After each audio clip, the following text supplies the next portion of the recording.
mga meat, mga di. Gagawa ulit tayo ng ice candy. Matagal nang hindi ako nakagawa kasi busy ako. Sunod-sunod kasi yung pagiging busy ko. So, ang flavor natin ngayon is melon. Mahal na kasi ang mango at saka avocado.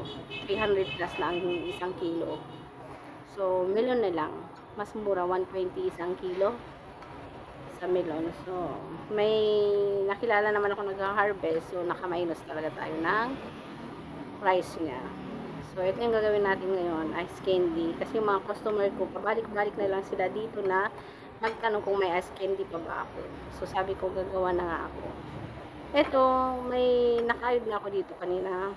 So, kalahati nung pinakain ko kay daddy. So, yung half nito, kinayod ko na. So, yun lang yung ano natin.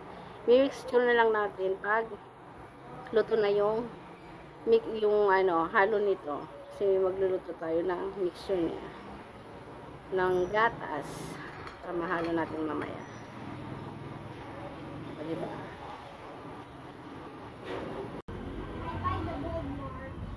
Ice candy. It's melon flavor and buko. So, we have already ice candy here.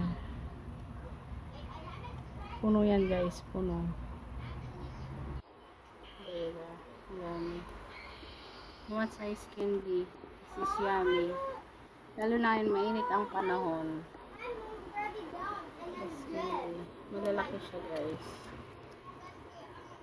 They are big. Ice candy. Matigas na.